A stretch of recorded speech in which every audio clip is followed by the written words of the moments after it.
Cuando leí este refrán quedé completamente, ¿cómo diríamos? Aturdido, mareado.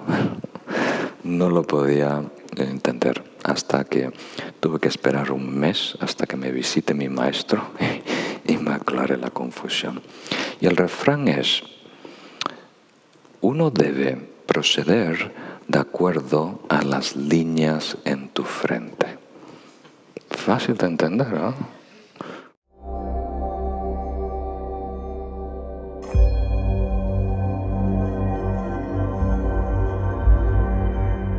Queridos amigos, bienvenidos a otra sesión de las perlas de sabiduría. Estamos ahora con el primer capítulo que tiene el tema tan interesante e importante de la sabiduría y el sabio. Y estamos en la estrofa número 16. Entonces voy a compartir contigo las enseñanzas, estas estrofas de Sakya Pandita, uno de los grandes iluminados del Tíbet, uno de los fundadores de nuestra tradición Sakya, y dar un comentario, intentar hacerla práctica y accesible para nuestro comprender, pero también para nuestra vida. A ver qué de esta sabiduría milenaria podemos aplicar, no solo en nuestro desarrollo espiritual, pero también en nuestra vida. Entonces, si os parece, empezamos leyendo tal cual la cita de Sakya Pandita, en donde dice: una persona sabia con mérito acumulado triunfa sobre todos, aún en soledad. El león, rey de las bestias, y el monarca universal no necesitan aliados para reinar. Muy interesante de mi perspectiva. Entonces, por supuesto, es bueno tener amigos. Es muy importante tener aliados de confianza que nos acompañen por no solo los picos, pero también los baches de nuestra vida y nos ayuden a mejorar y a crecer. Pero no es indispensable. Ese es el punto de Sakya Pandita. Si nosotros mismos estamos capacitados, fortalecidos con la sabiduría y el mérito. Podemos resumir el desarrollo espiritual como la acumulación de sabiduría, aproximarnos a la verdad, tener acceso a la verdad y a los estados espirituales, y luego mérito, que es la energía positiva que crea la virtud. La medida que actuamos de una forma noble, generamos un karma positivo que hace que todo lo que hagamos tenga más poder, que funcione mejor en el mundo, que produzca mejores resultados. Y a lo mejor de todos los relatos que podemos compartir, no hay nada más, como diríamos, emblemático para ilustrar este punto que la propia vida del Buda, nuestro Buda histórico hace 2600 años. Entonces me gustaría, de forma muy breve, compartir contigo la iluminación del Buda. El Buda realmente nació como Siddhartha, una persona común y corriente como cualquiera de nosotros. Siddhartha fue un príncipe y tuvo una crianza extraordinaria, ¿verdad? Los mejores, como diríamos, educación, los mejores tutores, las mejores condiciones. Pero vio que a pesar de tenerlo todo, en términos mundanos, no era suficiente para estar feliz. Y no era suficiente para mejorar la condición humana. O sea, por muchas cosas que tengamos, materiales, poder, renombre y demás, sigue habiendo enfermedad, sigue habiendo vejez, sigue habiendo injusticia, sigue habiendo miedo de la muerte, sufrimiento y demás.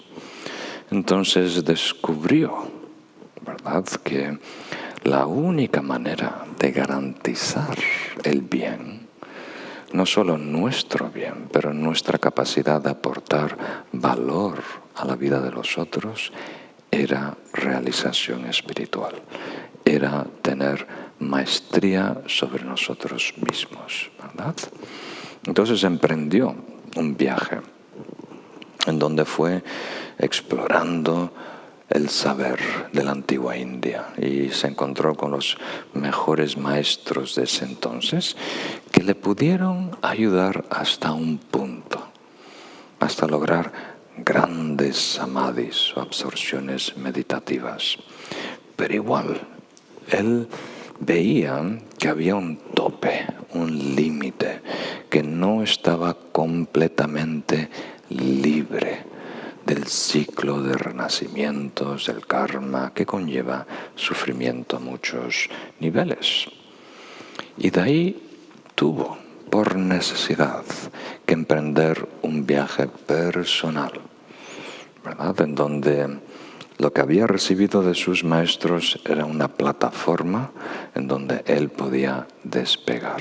Y fue un viaje de 6 años duros en el bosque, en la selva de la India, pasando muchas penitencias, penurias, muchas autoexigencias, ¿verdad?, mucho ascetismo. Y todo culminó en una noche muy oscura, cuando se enfrentó a su propio ego y lo que representa allá afuera en el mundo, que es el gran demonio de Mara. Y ese gran mal personificado hizo todo lo que pudo para disuadir, cambiarle el parecer, disuadir su gran misión de iluminarse, de realizar la verdad última de la mente.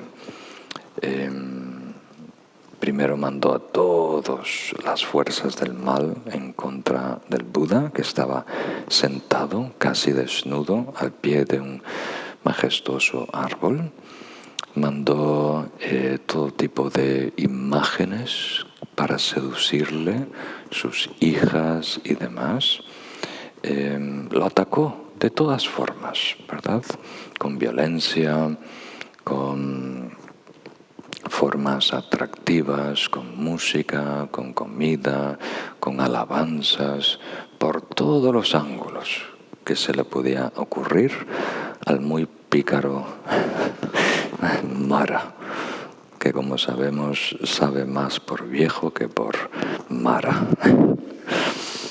Y no logró, ¿verdad?, ¿cómo diríamos?, cambiar su parecer.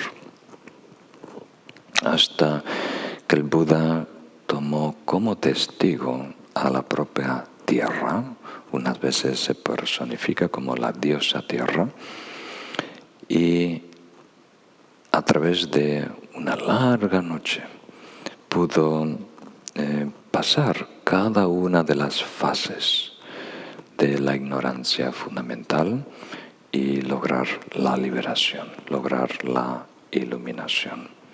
Entonces, este relato es muy importante a muchos niveles, porque nos dice una lección invaluable, que debes aprovechar todo lo bueno en tu vida. Debes aprender de todas las personas.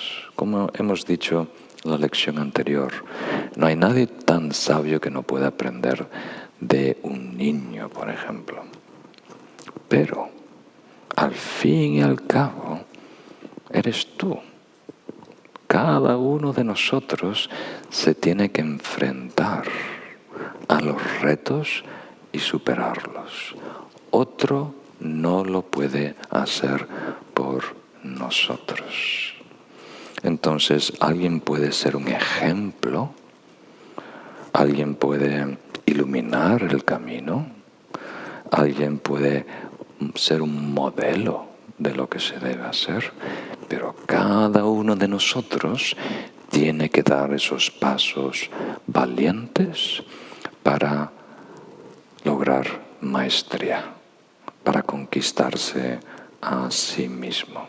Entonces, si empleamos esa problemática palabra salvación en el budismo, quiere decir empoderar a otro con los recursos para que esa persona por sí misma pueda salvarse.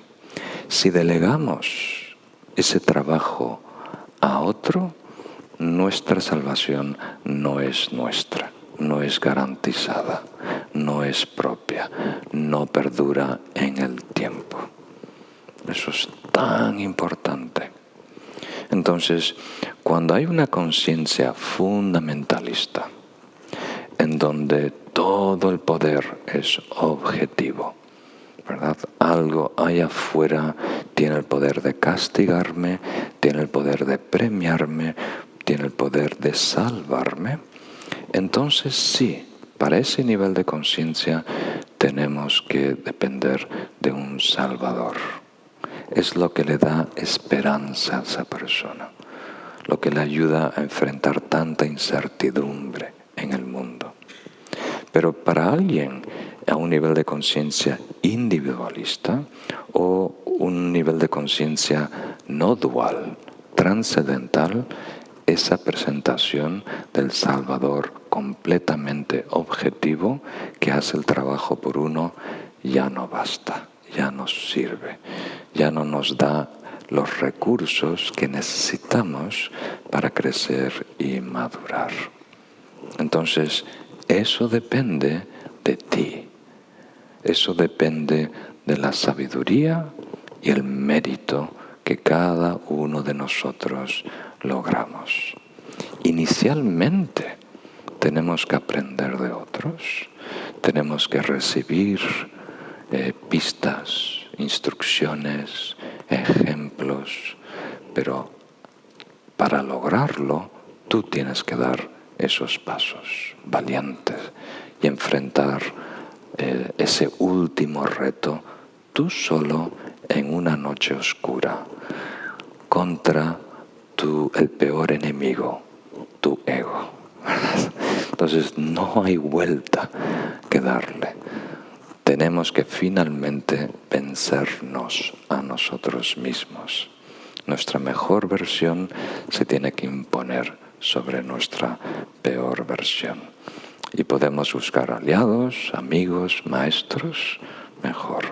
Pero eso aporta recursos que cada uno de nosotros luego tiene que desarrollar y descubrir. Entonces, en el comentario clásico a esta línea hay un refrán tibetano que yo cuando estudié esto, como un pasatiempos, cuando estaba en retiro, estaba estudiando, cuando leí este refrán quedé completamente, como diríamos, aturdido, mareado. No lo podía entender hasta que tuve que esperar un mes hasta que me visite mi maestro y me aclare la confusión. Y el refrán es: uno debe proceder de acuerdo a las líneas en tu frente. Fácil de entender, ¿no? Uno debe proceder de acuerdo a las líneas de tu frente. Y es un dicho tibetano, un refrán que quiere decir que en las arrugas de nuestra frente, o de acuerdo a otra versión, de acuerdo a los canales energéticos que tenemos aquí en la cabeza, se puede determinar el nivel de mérito que tenemos, de karma positivo que tenemos, de habilidades que tenemos. Queriendo decir, el mensaje simple: te debes situar. ¿Sabéis esa expresión para entrar en contexto social y no hacer el ridículo? Pues en el contexto espiritual también hay que aterrizar y situarnos y saber qué nivel tenemos de sabiduría, de práctica espiritual, de meditación, y empezar a trabajar en donde estamos, ¿verdad? Y no sobreextendernos, no exagerar nuestro nivel o capacidad. Eso es muy común. Cuando yo recibo la visita de algunos amigos, tenemos una entrevista, una conversación, y me piden consejos sobre su práctica, su formación, su meditación. Casi siempre el problema es, están haciendo algo bueno que es malo para ellos. Quiere decir que no se están situando, ¿verdad? Tienen una idea muy romántica de lo que es el camino espiritual, de lo que es el Dharma, y se aventuran más allá de sus dones, de su capacidad. Y eso es muy típico, particularmente en el budismo tibetano, donde hay tantas enseñanzas, es muy vasto, tantas técnicas meditativas y con mucha profundidad. Entonces la tendencia es de ir a por lo mejor, ¿verdad? Lo que suene más profundo, más elevado, más exótico, eso es lo que quiero. Pero muchas de estas prácticas son, ¿cómo decirlo?, aptos, beneficiosos para alguien que ya tiene una educación más completa, que ha tenido como descubrimientos importantes, que ya tiene una conducta noble, que ya tiene un corazón noble, que ya tiene bodhicitta, que ya tiene experiencias meditativas, que ya tiene cierto nivel de absorción meditativa. Entonces sí, el Mahamudra puede ser útil, o el Dzogchen puede ser útil, o Cordeyerme, la tradición Sakya, puede ser útil.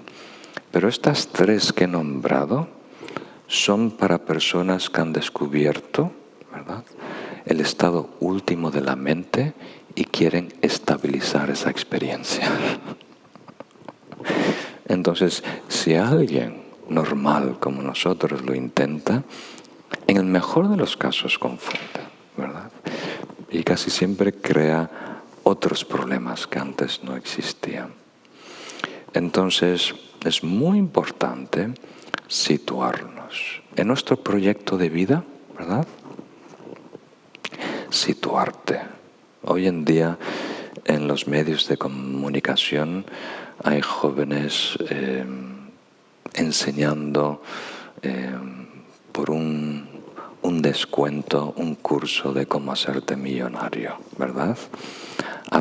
Independiente de educación, independiente de network, conexión, independiente de los fondos que tú tienes, ¿verdad?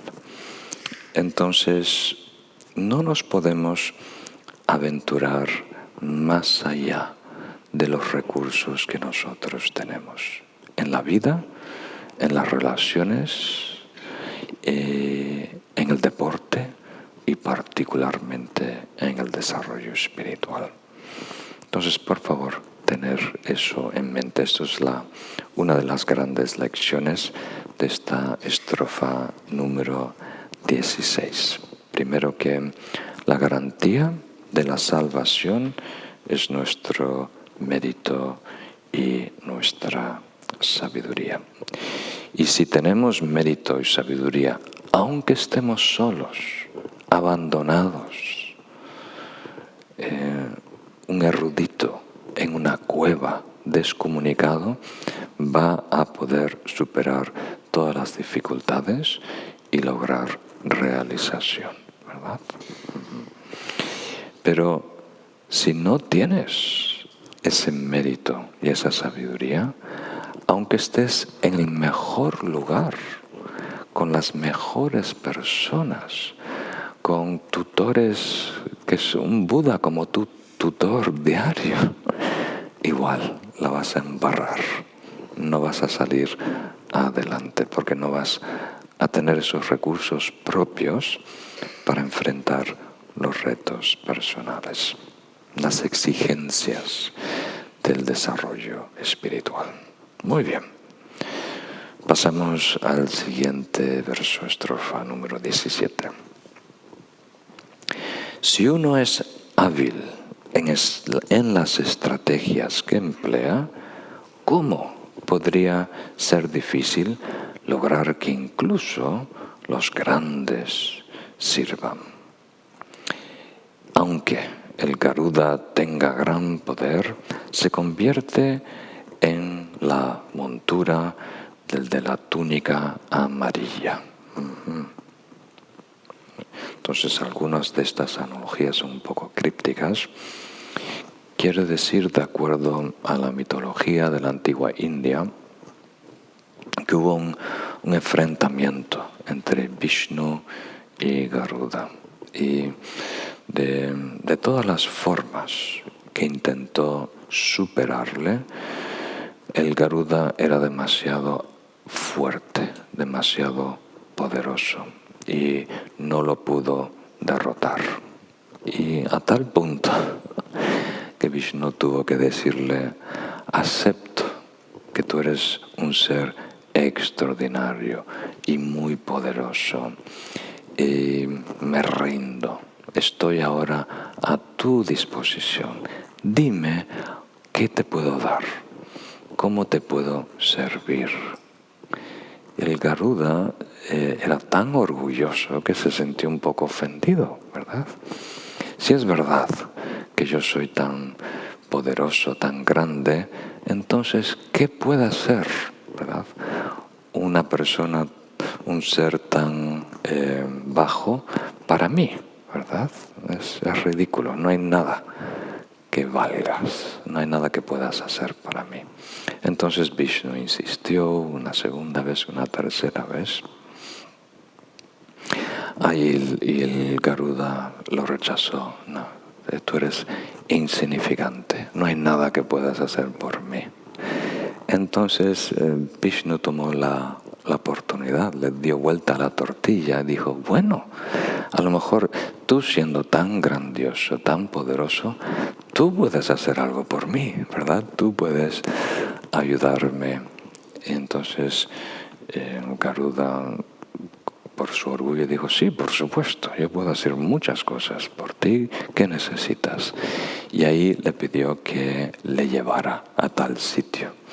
Y el Garuda se convirtió en la montura de Vishnu, ¿no? El transporte, por decirlo así, el chofer de Vishnu. Entonces, queriendo decir que para una persona sabia, incluso personas muy poderosas pueden ser, ¿cómo diríamos?, sirvientes, alguien que sirve, ¿verdad? Y si tú ves todas las películas, o casi todas, el jefe de la mafia es bajito, ¿verdad? Y al lado tiene dos muebles, dos matones que son enormes y poderosos, ¿verdad? Entonces, es muy curioso, ¿verdad? Los jefes de la mafia suelen tener ese complejo de Napoleón, ¿verdad? Y de alguna manera pueden, como diríamos, tener como equipo, como empleados, a estas personas mucho más peligrosas, mucho más capaces, mucho más fuertes. Entonces, a mí me viene a la mente, ahora para darle un enfoque menos mafioso, me viene a la mente el ejemplo de Khenchen Abhi Rinpoche, que lo mencioné la semana pasada. Me da un poco de vergüenza decir que es un maestro porque no recibí muchas enseñanzas de él, pero sí recibí varias enseñanzas públicas y alguna privada. Y era una persona muy especial, que tenía visión. A lo mejor eso coincide con este enfoque de sabiduría, de un sabio. Tenía visión y desarrolló un proyecto de, ¿cómo diríamos? ¿Cuál sería el verbo? Codificar la sabiduría tibetana, que se estaba perdiendo. No sé si sabéis, pero hubo una invasión en los años 50 de Tibet por el ejército maoísta. Y no creían en nada, ¿verdad? Incluso antes de la revolución cultural, eliminaron todas las representaciones artísticas, culturales y toda la historia, no solo de la antigua China, pero del Tíbet. Entonces, cuando llegaron al Tíbet y veían estas enormes bibliotecas, las quemaban, las destruían y demás.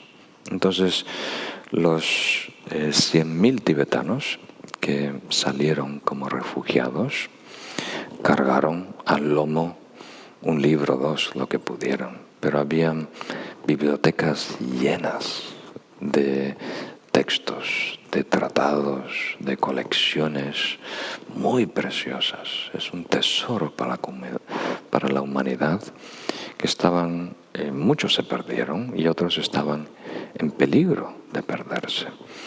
Entonces, Khenchen Abbe Rinpoche le explicó, ¿verdad?, estas circunstancias a sus discípulos más habilidosos y el plan para proteger estas enseñanzas para futuras generaciones.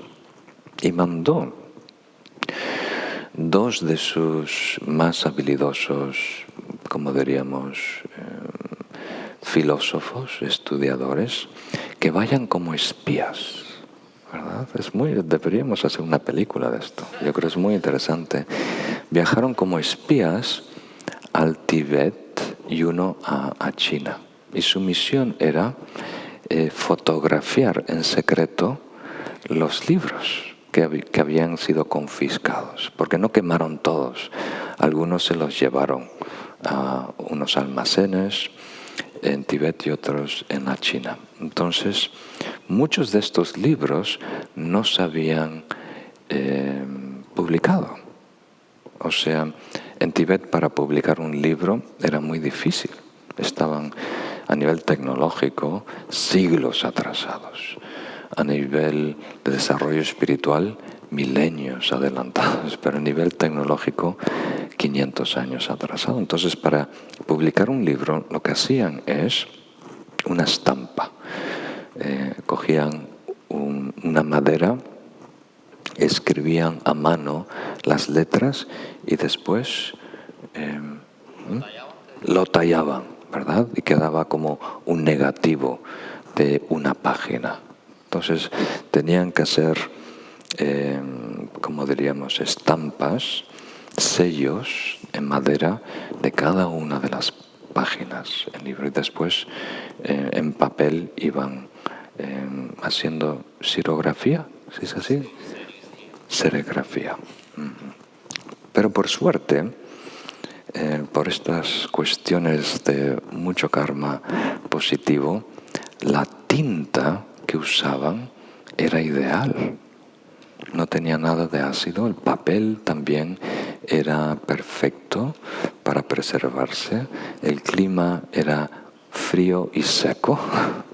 Entonces tenemos ahora libros incluso de la antigua India, ¿verdad?, en sánscrito, sobreviviendo en Tíbet. Bueno, el caso es que Khenchen Abbe Rinpoche mandó a dos de sus discípulos, uno que conozco bastante bien, que se llama Khenpo Nyeden, y en secreto, algunas veces sobornando a los guardias, les entraba a estas bibliotecas o almacenes y pasaban toda la noche entera fotografiando, primero en el film, esos carretes que usaban los espías, microfilm, y en los últimos viajes ya con las primeras cámaras digitales. Y después traían todas esas fotografías y había otro equipo muy valioso que las imputaba, las digitaba en un ordenador. Y después otro equipo que editaba, verificaba todo eso, y otro equipo que después lo publicó en papel, y también yo formé parte del equipo que lo publicó digital. Y hoy en día está disponible, gratuito para todos. Más de 100 volúmenes. Cada volumen es como de 200 a 400 páginas. Cada uno tiene muchos textos, ¿no? Entonces es un gran tesoro que de otra manera se hubiera perdido. Y yo creo que en pocos años ya vamos a tener acceso por la inteligencia artificial, que está aprendiendo a traducir del tibetano al castellano, ya con 80-90% de precisión. Sí. Hoy por el resfrío no estoy muy fino con las palabras. Entonces, yo sigo un poco, intento hacer todo lo posible, seguir un poco el ejemplo de Khenchen Abi Rinpoche y explicar a mis amigos espirituales lo que está en juego. Estamos viviendo un momento muy importante, un momento histórico en donde se está transmitiendo la primera ola del Dharma a nuevas tierras, al occidente, a nuestras sociedades hispanoparlantes. Y muchas personas muy poderosas, muy capaces, están ahora participando en este proyecto que aquí está centralizado en la Fundación Sakya. Internacionalmente se conoce como Paramita. Y he descubierto que las personas más grandes les queda pequeño el mundo y se sienten más inspirados por el reto del camino espiritual, el reto de ser parte de este movimiento de transmitir el Dharma para futuras generaciones. Y eso da un gran aliento, es una gran inspiración para todos. Acabo de venir de la India, de visitar a mis maestros, y ellos están muy inspirados por la alegría, el interés que hay en el mundo hispanoparlante cada vez más. Muy bien, pasamos ahora a la próxima estrofa, 18. La sabiduría es lo que logra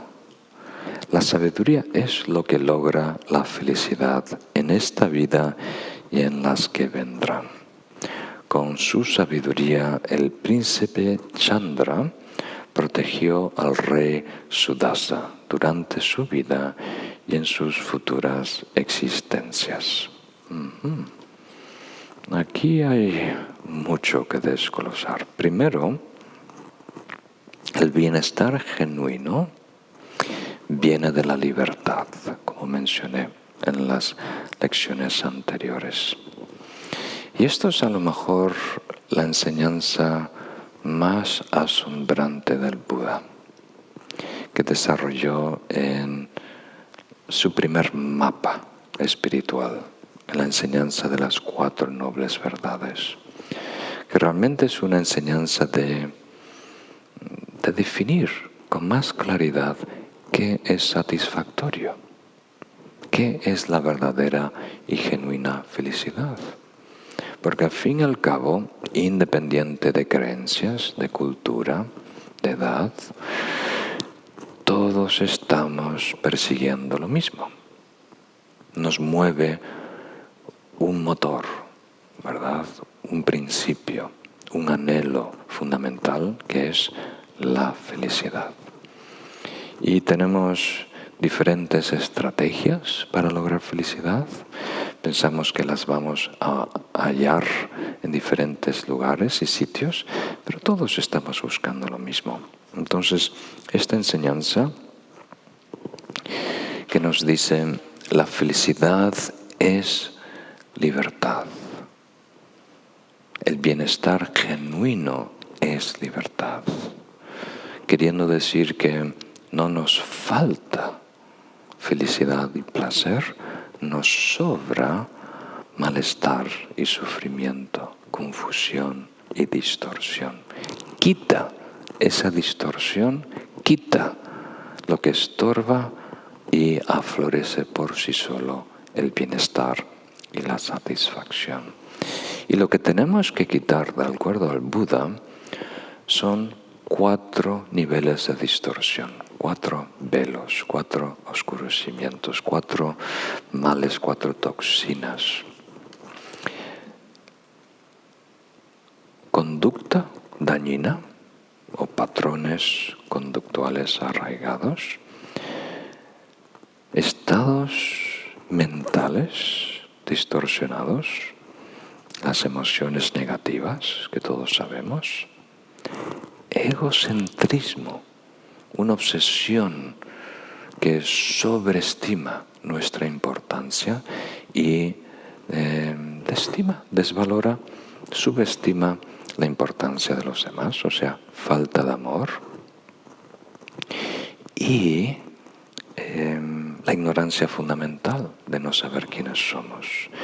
Y el ego, el falso yo que imponemos en ese vacío existencial. Entonces, estos 4 niveles de distorsión producen problemas en el mundo, producen conflictos en el mundo, producen pelea, guerra, ¿verdad? Entre familia, entre pareja, entre amigos, entre pueblos enteros. Entonces podemos decir que hay 5 niveles de problemas, 4 internos y después todo el mal que produce esa distorsión interna, esa distorsión conceptual, emocional, conductual, todo el mal que produce en el mundo.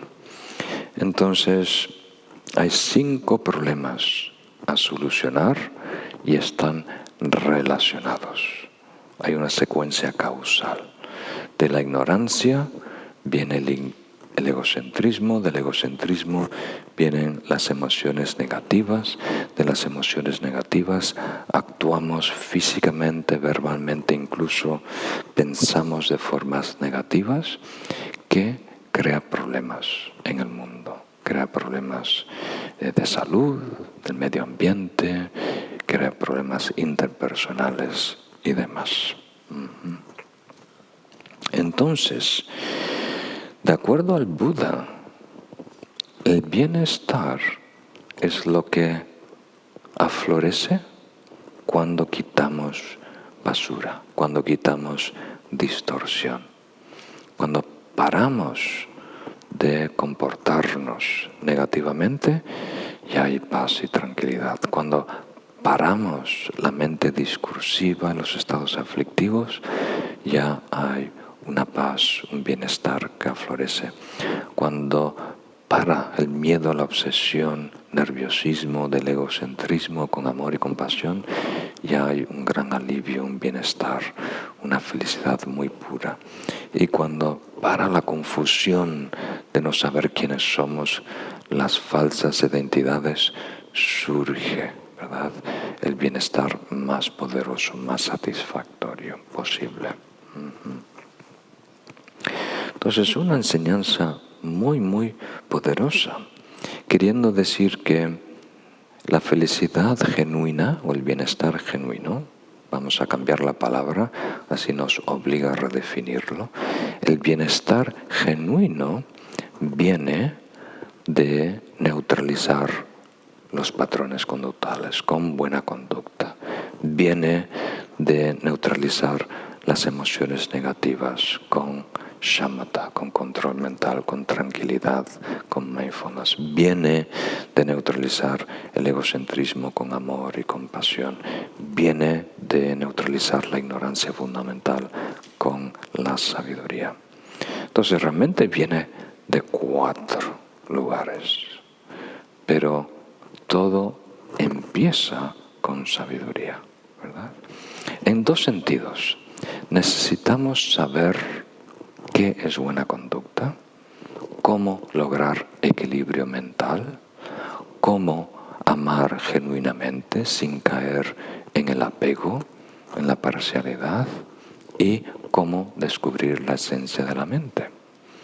Y luego, la segunda sabiduría es la tajante, la intuitiva, la directa de adueñarnos de ese estado espiritual, de descubrir el estado último de la mente.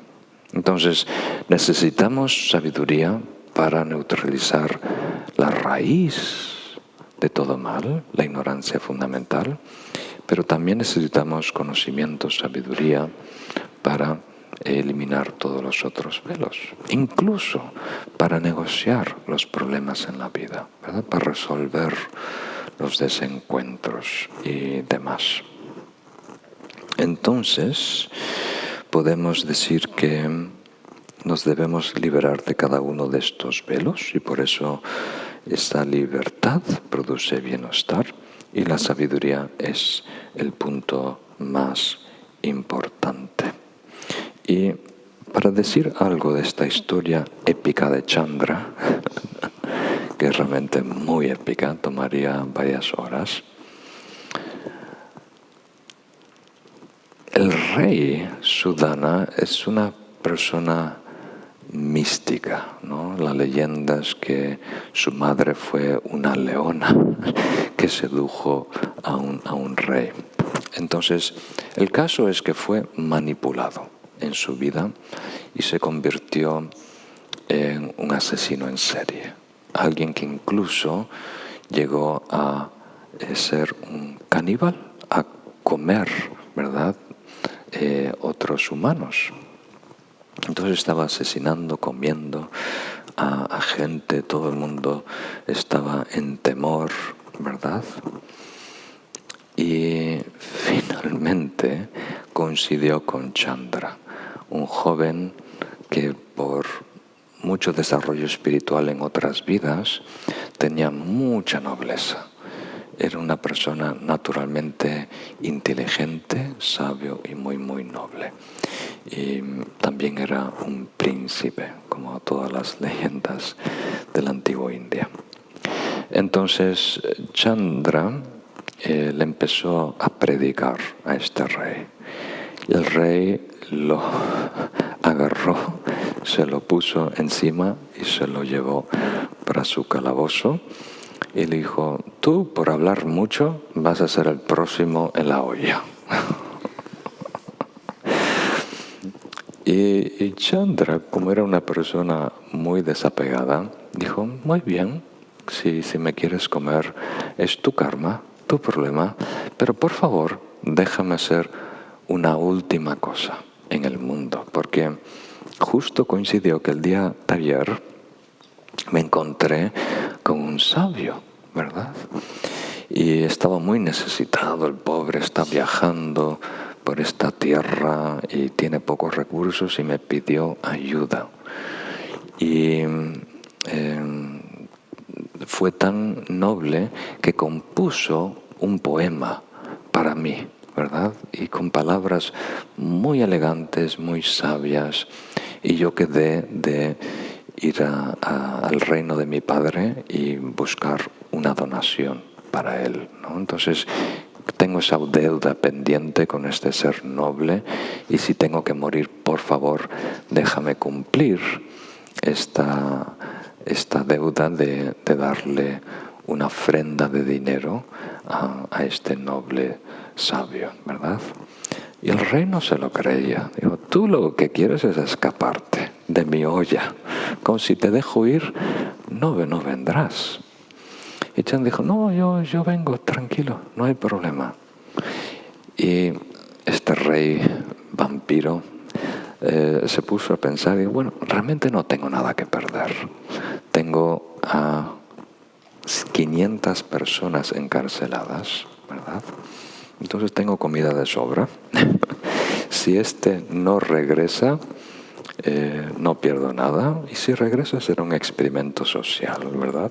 Para comprender cómo funciona la mente de los nobles. Entonces dejó que Chandra se fuera. Chandra le pidió dinero a su padre, encontró a este sabio y le dio 100 monedas de oro, ¿verdad? Por esa estrofa, 4 líneas que le había escrito, y regresó al rey. Dijo, muy bien, estoy aquí, cumplí con mi promesa, ¿verdad? Y el rey estaba muy sorprendido. O es muy, muy puro o muy tonto, ¿verdad? Pero es muy de algo. Entonces, el rey está un poco curioso. ¿Y qué le diste a este sabio? Le di 100 monedas de oro. Dijo, por un poema. Debió ser un poema muy valioso. Pues sí, muy lindo, pero no tan valioso como las enseñanzas del Buda. Las enseñanzas del Buda sí que eso no tiene precio, ¿verdad? Y bueno, y le pidió enseñanzas, ¿verdad? Que por favor cuéntame lo que has escuchado de las enseñanzas del Buda. Y Chandra se negó, dijo, no, estoy aquí. El contrato era que yo venía para que me comas, yo estoy listo para comerte.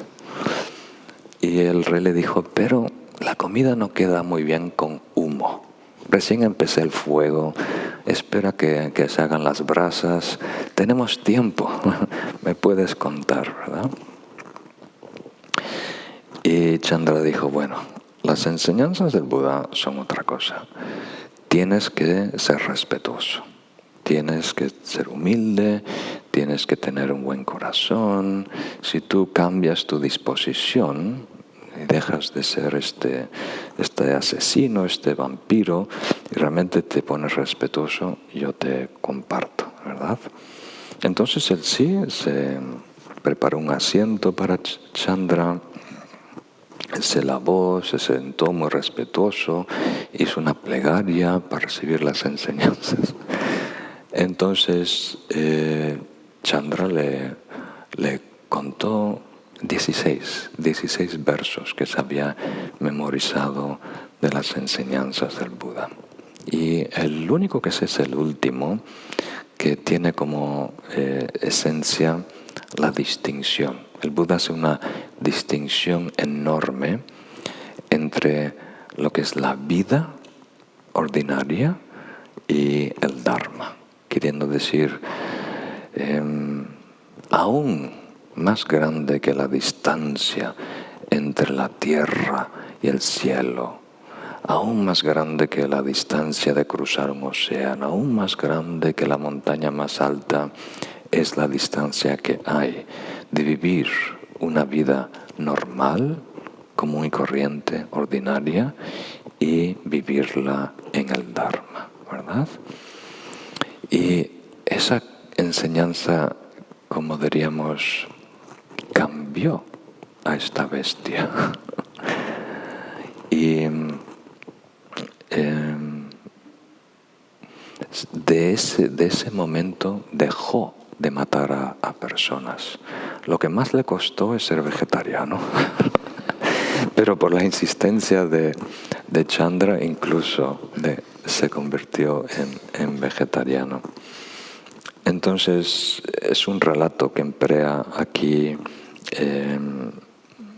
nuestro autor Sakya Pandita para resaltar el poder que tiene la sabiduría, que realmente nos encamina para el bien y ayuda incluso a las personas más violentas, más dañinas, más negativas, a encaminarse hacia la felicidad, hacia el bien. Entonces, si tenéis alguna pregunta, la podemos ver al final, ¿verdad? Porque aquí hay muchos temas interesantes como redención, ¿verdad? Si todo el mundo es capaz de purificarse, incluso personas que asesinan y demás. Pasamos al siguiente verso.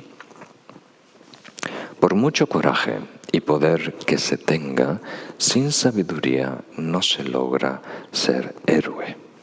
Aunque uno obtenga riquezas, sin mérito ¿cómo podrían ser duraderas?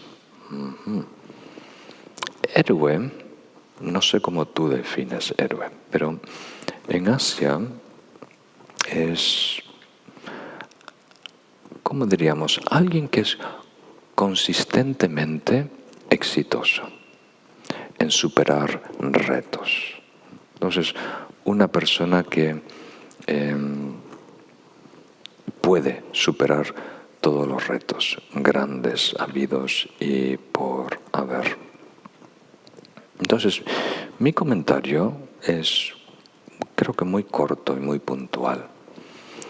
La vida da muchas vueltas. Y lo que un día está arriba, otro día está abajo. Lo que un día está abajo, el otro día está arriba. ¿Qué quiere decir? Que nuestra fortuna cambia, ¿verdad? No es estable. Entonces, si tu felicidad y bienestar depende de estar en una racha buena, en un ciclo positivo, entonces no estás garantizando tu futuro, porque van a venir ciclos y rachas negativas.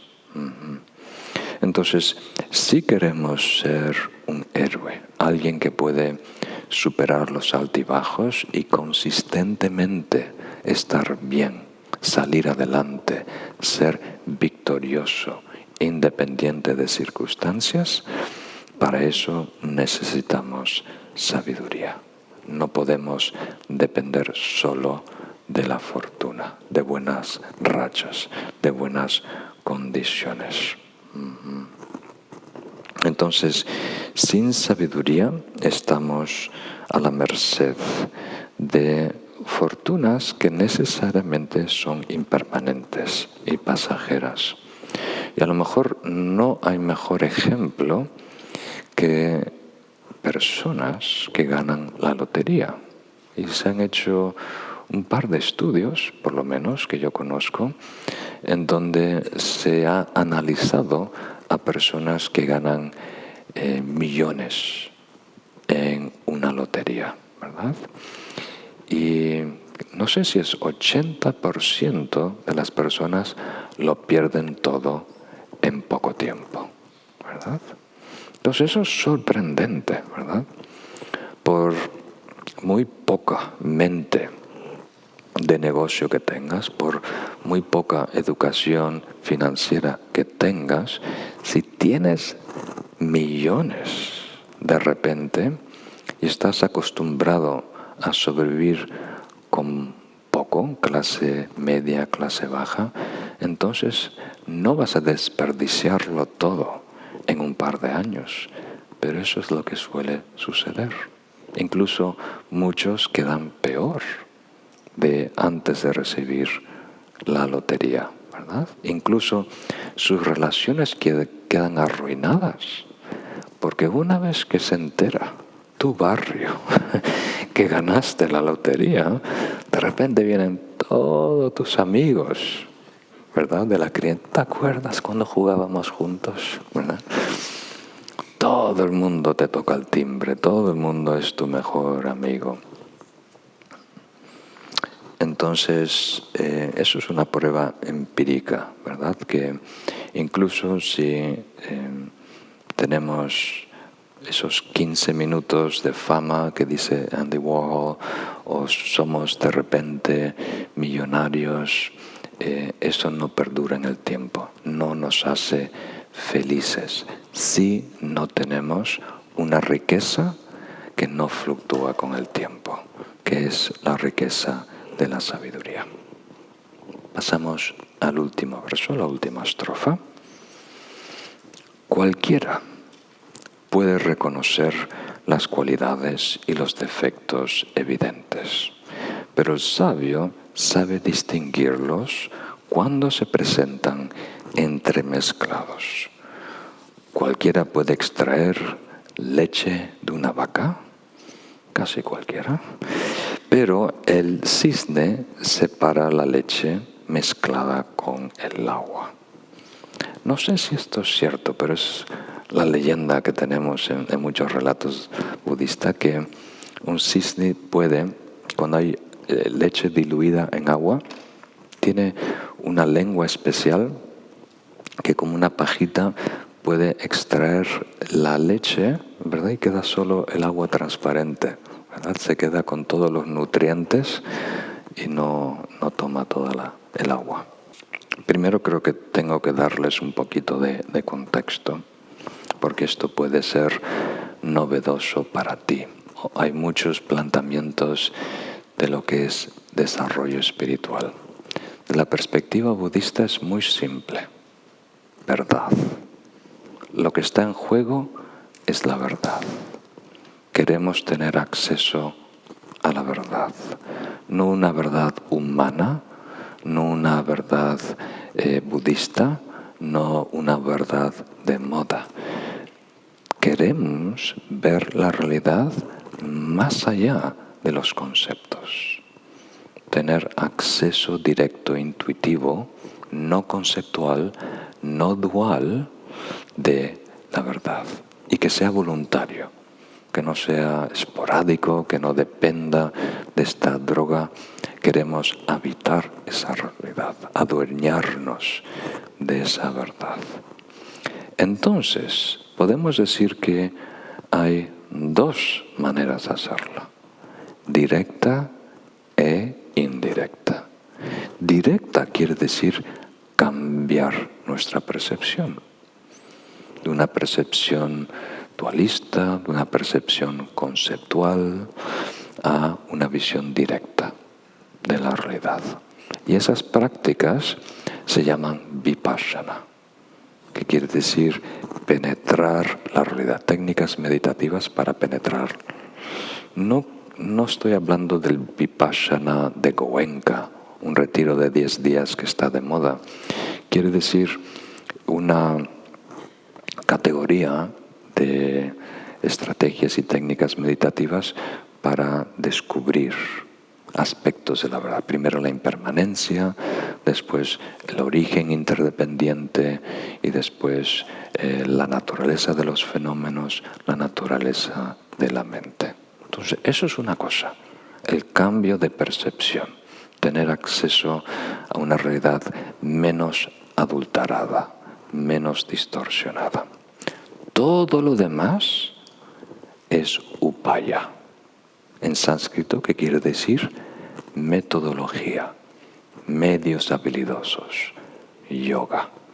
Quiere decir, hacemos algo que indirectamente nos armoniza con la realidad, nos encamina, nos orienta hacia la verdad.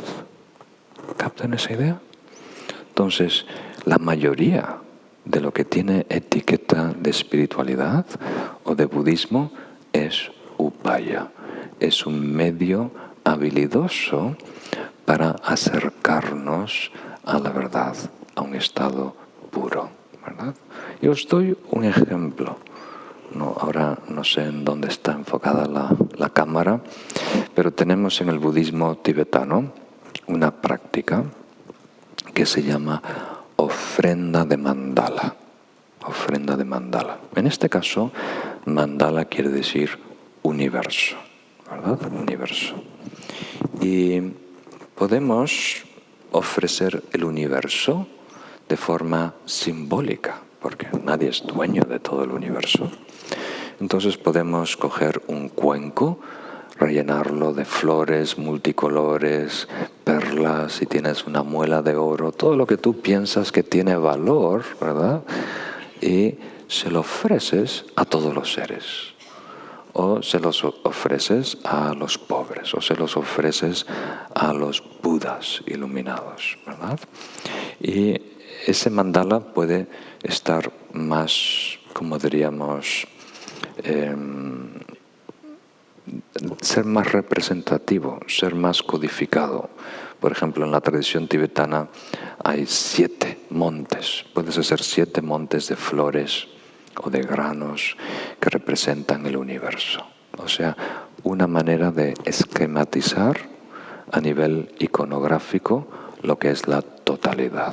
Puede ser 37, puede ser 100 o puede ser uno grande, ¿verdad? Tienes una mente simple, yo no quiero andar en vueltas, voy a ser un montón muy grande.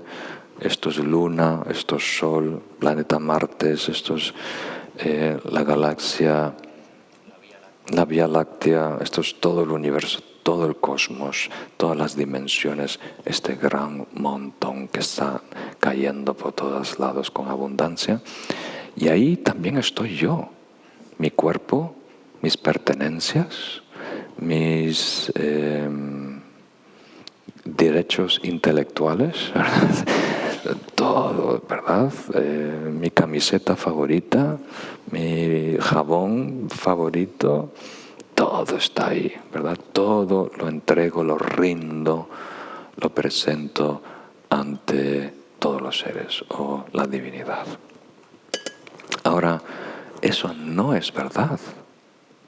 Tú no eres dueño de todo el universo, pero estás empleando este yoga, este método, para facilitar cambio en ti, para desprenderte de tus posesiones, ¿verdad?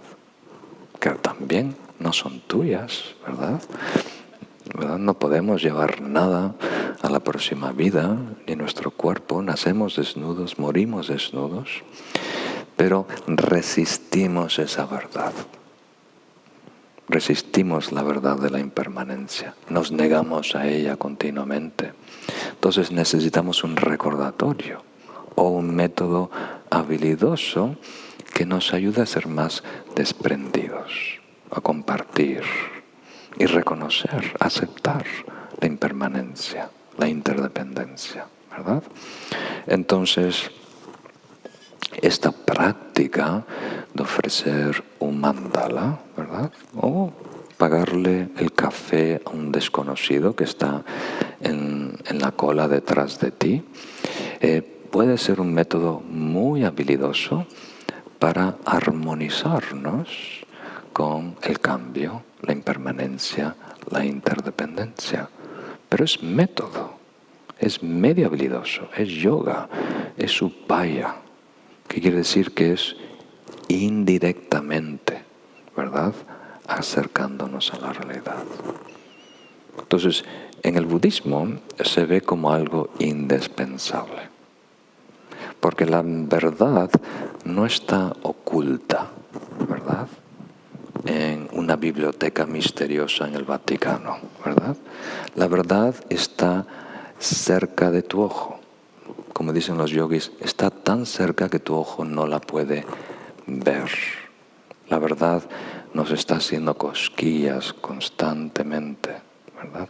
Nosotros estamos rechazando esa verdad porque nos inquieta, porque es incómoda, ¿verdad?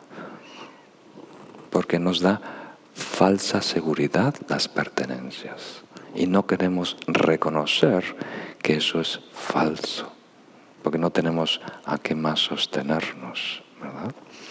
Entonces, ¿eso qué quiere decir? Que es difícil, si uno no tiene sabiduría, como dice este verso, saber cuál yoga, cuál medio habilidoso sirve para ti en esta fase de desarrollo espiritual.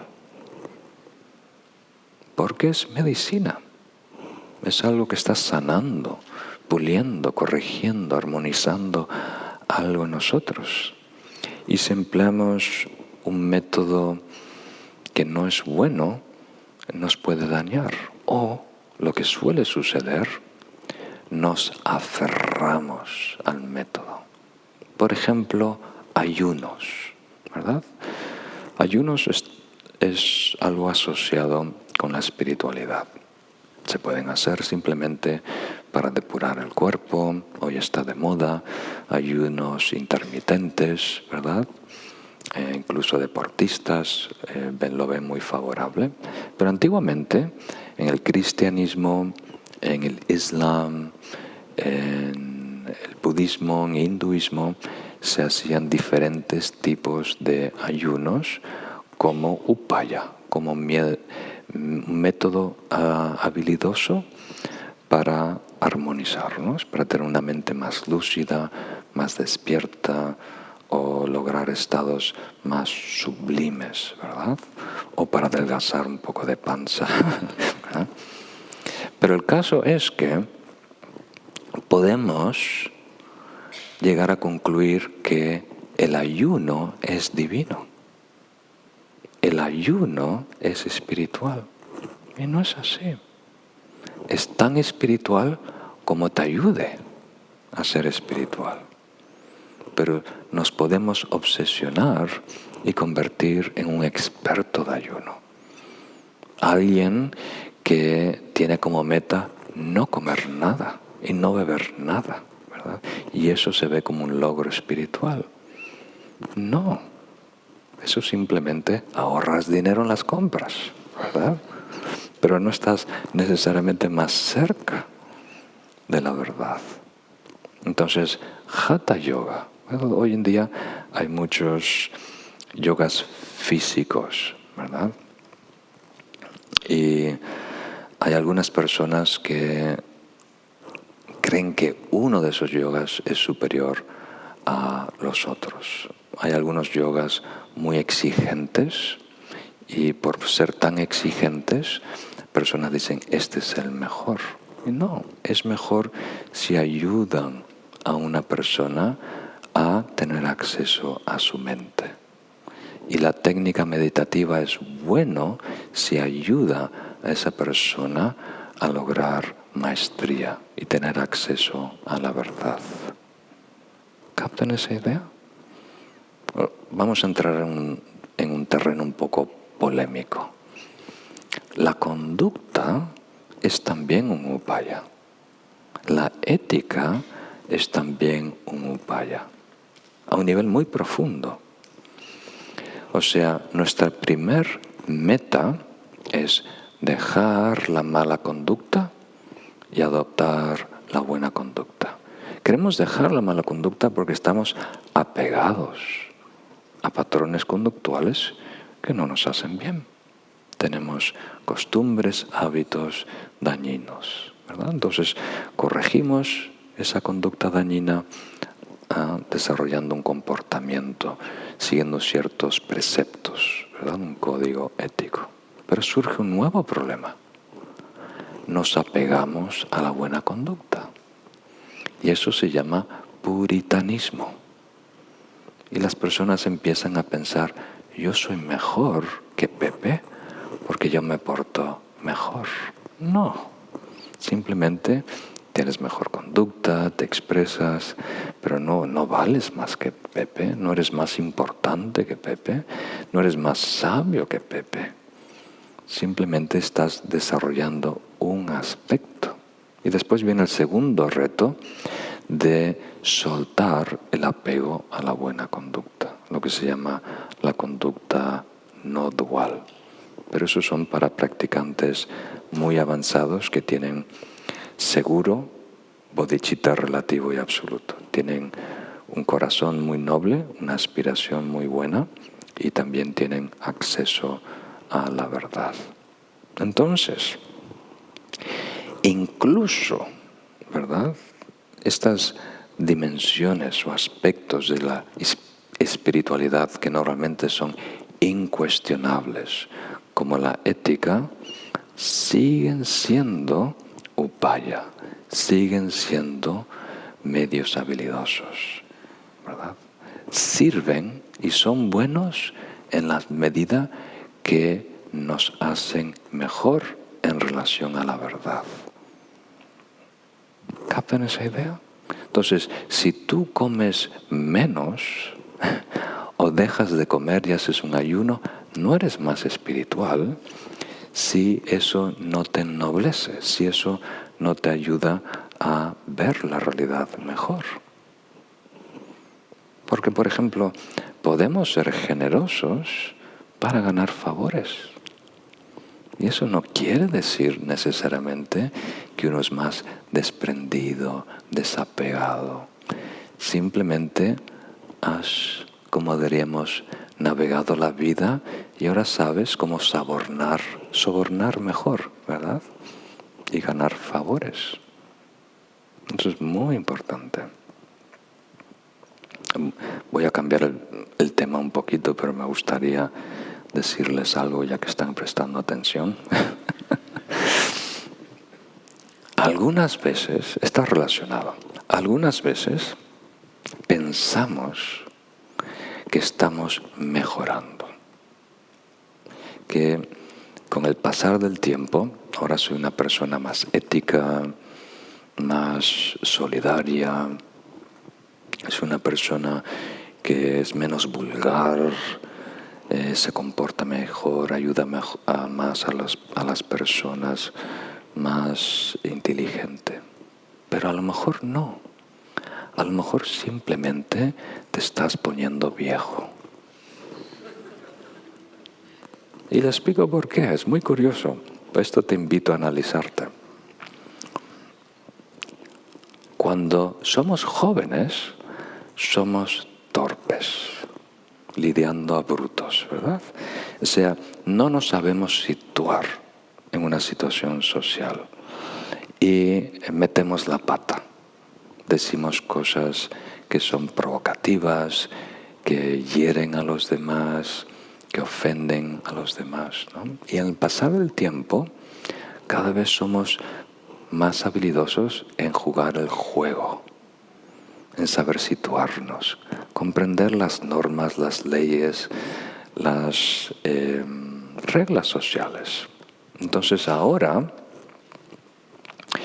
no gritamos a una persona, ¿verdad? No porque no hay rabia dentro, están saliendo humo por las orejas, ¿verdad?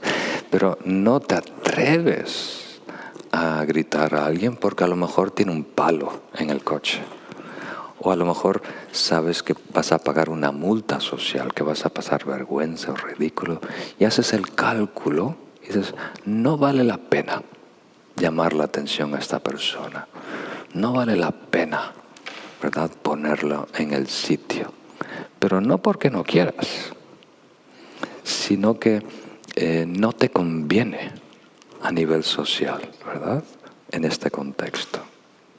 Pero de repente, si tuvieras todo el poder del mundo, si fueras el emperador Napoleón, una diva, un dictador, ahí sí se libera, ¿verdad? Se libera esa bestia interna que estaba siendo, como diríamos, aplastada, retenida por las multas sociales. Entonces, ¿qué quiere decir? Esto está relacionado con la conducta, ¿verdad? No es suficiente ser amables, no es suficiente comportarnos a nivel social de acuerdo a las expectativas de los demás. Eso no es garantía que eres una persona más noble, más justa, más paciente, más solidaria, ¿verdad? Tenemos que realmente cambiar dentro de nosotros, ¿verdad? El criterio es estados aflictivos. Se tiene que reducir el apego, el orgullo, la envidia, el rencor, la ira, la frustración y demás. Entonces, ¿cómo lo sabes? ¿Cómo sabes? ¿Cuál es el termómetro? Si somos tan habilidosos, ¿verdad?, en fingirlo, básicamente, en actuar. Entonces, hay un manual muy importante de meditación que se llama EMI, Entrenamiento Mental Integral, que da algunos criterios para definir si realmente está mejorando nuestra práctica meditativa.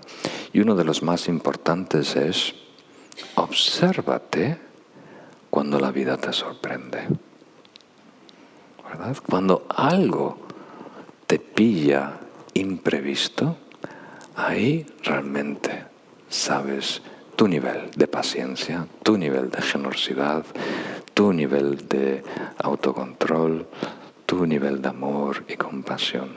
Entonces, cuando está todo previsto, ¿verdad? Aquí estás en un templo budista, todos sentadito, cada uno en su sitio. Entonces aquí naturalmente te vas a portar bien. Pase usted, no después usted, ¿no? Pero tienes que fijarte cuando tú estás, ¿verdad?, entrando en una rotonda, ¿verdad? En España hay miles de rotondas y tú te imaginas que todo el mundo ha pasado, ¿verdad?, el mismo examen de conducir y sabe las normas. Y de repente, ¿verdad?, sale un coche y te corta el camino o hace algo extraño, ¿verdad? Ahí siente como el volcán, ¿verdad?, empieza a llenarse de lava y empiezas a tratar de definir el malhechor, el número de licencia, de qué país será y por qué viene. Entonces ese es como tu amigo espiritual, mi recomendación esta semana. Obsérvate cómo reaccionamos cuando la vida nos sorprende. Ese es un buen termómetro de nuestro nivel interno. Y no te confíes de los upayas. Toda la metodología no necesariamente es apta, beneficiosa para todas las personas. Es como una farmacia. Hay mucha medicina y tiene que coincidir con tus necesidades y dosificada a tu medida. Muy bien, ahora pasamos a atender un par de preguntas relacionadas con estos 5 versos. Si nos puede dar algún consejo, ¿qué método habilidoso podemos utilizar para creer en la redención, ¿no?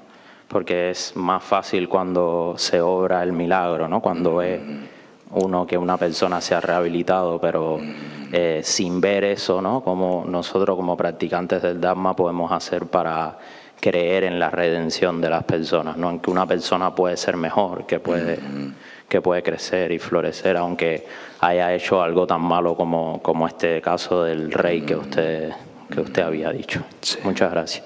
Sí, es muy, muy buena pregunta. Yo creo que el obstáculo mayor es nuestra identificación con el mal, identificándonos como el malhechor, ¿no? Entonces, para cierto nivel de conciencia fundamentalista, es beneficioso, no solo útil, beneficioso creer en un pecado y en un pecador, queriendo decir que hay un mal inherente que se ha creado y por lo tanto ahora yo estoy sucio, yo estoy contaminado y tengo que acudir a una fuerza mayor para purificarme, ¿verdad? Como en algunas ramas del hinduismo hay un peregrinaje para ir al río Gangas, que se cree que es una diosa, y haciendo ofrendas a la diosa, al río, y bañándonos, incluso haciendo gárgaras con el agua, eso purifica el karma negativo y de ahí las personas salen purificadas de ese mal. Y para esa mentalidad funciona, le da un apoyo, ¿verdad?, externo para corregir algo y sentir que hay un antes y después, que eso ha pasado la historia. Entonces, para la mayoría de las personas, si eso funciona para ti, adelante, pero la mayoría de personas que están interesadas en el Dharma, en el budismo, se están introduciendo, han pasado esa etapa y ahora se están introduciendo en la conciencia interdependiente o no dual. Entonces, para ellos, esa perspectiva es muy destructiva, porque reafirma el mal. Entonces, para una persona en esta etapa de desarrollo espiritual no dual, es mejor verlo como una gran interdependencia, una gran red, ¿verdad? Entonces, la mente prístina, la mente natural, la mente base, no puede modificarse. pero puede obstruirse. Entonces hay manchas adventicias que pueden obstruir la luminosidad de la mente base, pero no la pueden corromper en sí. Entonces, el primer consejo es poder creer y después identificar lo que es la naturaleza búdica, esta mente base que tiene el potencial de lograr la iluminación, que está siendo bloqueada por patrones conductuales, bloqueada por emociones negativas, bloqueada por dogmas y creencias personales, bloqueada por el ego y el miedo del egocentrismo. Entonces, en la medida que eliminamos estas toxinas, impurezas, se restablece el estado puro de la mente. Entonces podemos usar un upaya para hacerlo, ¿verdad? Como visualizarse en una cascada y hay un néctar que purifica, elimina toda la basura y sale como humo por las plantas de los pies. Podemos usar un ejercicio más psicológico, como en el budismo se emplean los 4 poderes que expliqué hace poquito: el poder del altar, el poder del arrepentimiento, el poder del antídoto y el poder de la restauración, que lo explico en detalle en muchos cursos. O, a un nivel muy profundo, simplemente reconoces la verdad, que todo carece de existencia inherente. Entonces es casi como el gran deleite que uno siente en los primeros intentos a construir algo con arcilla, ¿verdad? Porque por mucha maña que tienes, te sale mal, ¿verdad? Y se arruina. Pero viene la maestra, en mi caso era una instructora, dijo: no te preocupes, es arcilla, lo puedes una vez más aplastar, ¿verdad? Ir a la materia prima, a la esencia, y de ahí reconstruir el jarro, ¿verdad? Entonces, si comprendemos, ¿verdad?, que hay diferentes niveles, algunos burdos, algunos sutiles, algunos esenciales y algunos no, ¿verdad?, definidos, entonces lo que pasa a un nivel elaborado no tiene por qué ser así. Si se rompe algo en tu vida, como si se rompe una taza, puedes regresar a esa esencia, esa materia prima, esa arcilla que es la naturaleza de la mente, y redefinirte. Entonces, cada día por la mañana, cuando amanecemos, no hay nada en el universo que te está impidiendo ser una persona noble. Lo único que te impide ser una persona noble son las memorias de ti mismo del día anterior. Los patrones, el karma, el condicionamiento que arrastramos, ¿verdad? Entonces, cada día se puede ver como una nueva vida. Y al amanecer podemos, ¿verdad?, redefinirnos. Pero arrastramos tanto bagaje, nos creemos tantas historias feas de nosotros mismos que nos hemos contado, que es muy difícil procesarlas y que haya un antes y después, ¿verdad? Entonces, el bloqueo más grande no es lo que dicen las otras personas, es lo que nosotros creemos de nosotros mismos. Entonces tenemos demasiada fe en pensar y creer mal de nosotros. Y eso está bloqueando cambios, desarrollo, ¿verdad? Muy, muy interesante. ¿Pasamos a alguna otra pregunta? Porque claro, siempre, evidentemente, hablamos de que la ignorancia es la causa fundamental de todas nuestras aflicciones. Y además en secuencia, ¿no? Y yo me pregunto, ¿cuál es la causa primera de esa ignorancia? Quiere decir, ¿cómo, por qué, de dónde, ¿no? en qué momento? ¿No? De todas las respuestas que yo he visto, la que me gusta más es la de el previo Kalu Rinpoche, que dijo: la ignorancia coemerge con la existencia. Entonces, para mí esa es la más satisfactoria. Pero muchos maestros en el contexto de Abhidharma dicen que el origen de esta ignorancia fundamental es una sensación.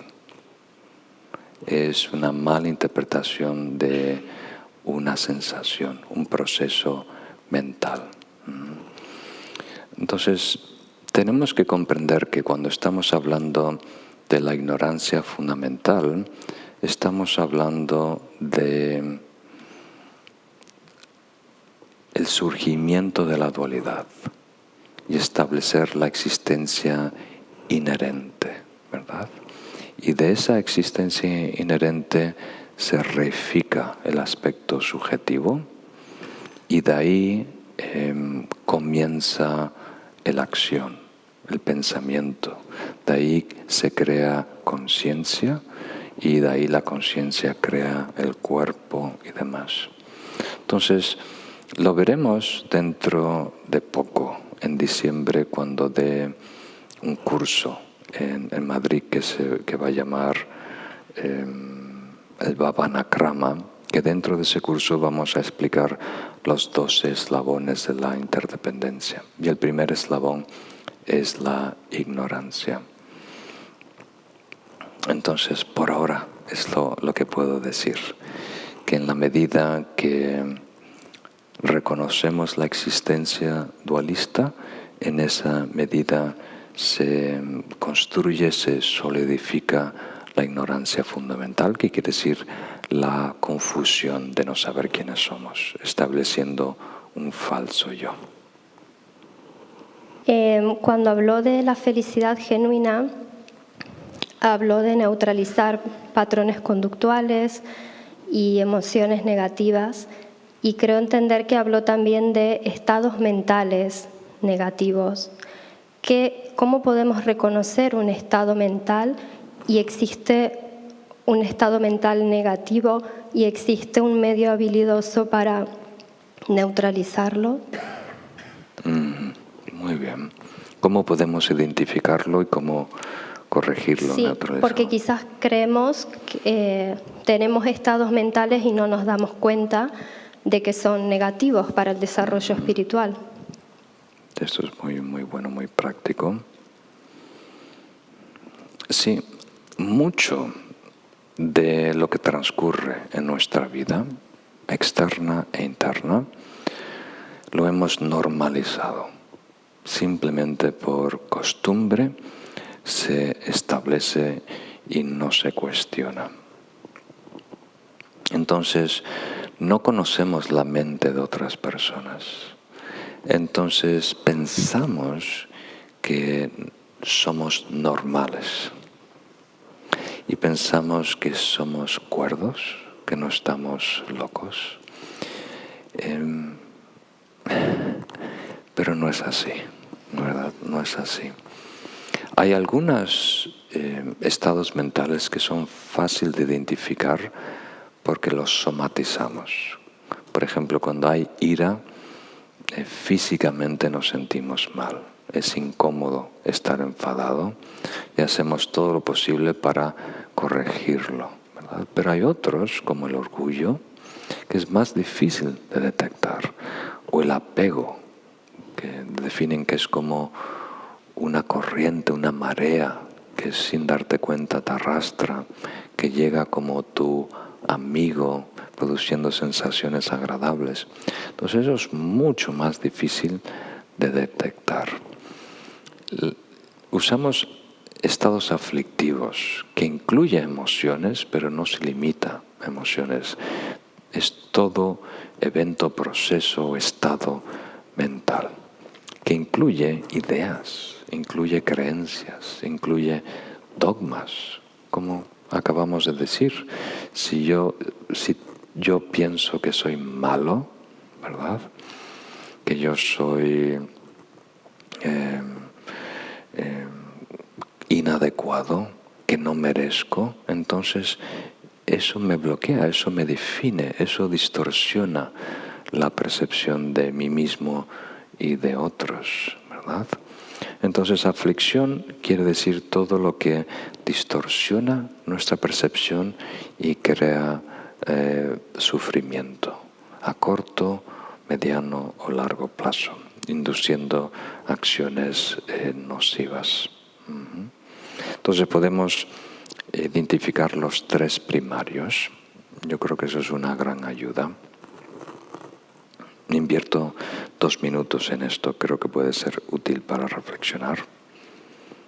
Si no estamos muy presentes y si no hay mucho amor en nuestro corazón, todo lo que vivimos, todo lo que experimentamos, toda la estimulación produce sensaciones agradables, desagradables y neutrales. Y si no estamos entrenados, reaccionamos impulsivamente. No evaluamos, no discernimos, simplemente reaccionamos de formas impulsivas. Y si algo produce una sensación agradable, la tendencia es intentar retener, ¿verdad? Retener todo lo que pueda la sensación y lo que yo identifico que está produciendo esta sensación agradable. Y si hay algo que produce una sensación desagradable, pero a lo mejor es bueno, es medicina que es amarga, pero es una sensación desagradable, eso produce el impulso de aversión, de rechazo, ¿verdad? Quiero que esta experiencia sea lo más corta posible, ¿verdad? Y de ahí eventualmente viene la ira, el enfado, ¿verdad? Y de esta reacción de retener viene el apego, deseo, adicción. Y cuando percibimos de esta manera, como diríamos, directa, una sensación neutral, que es la mayoría, una sensación neutral, el egocentrismo es tan reactivo que igual reacciona a algo neutral diciendo me da igual. Es indiferencia. Eso le llamamos la ignorancia aflictiva. No es la ignorancia fundamental, es la ignorancia aflictiva, que quiere decir que descartamos, desvaloramos, somos indiferentes. Entonces, estas son las 3 reacciones primarias del egocentrismo.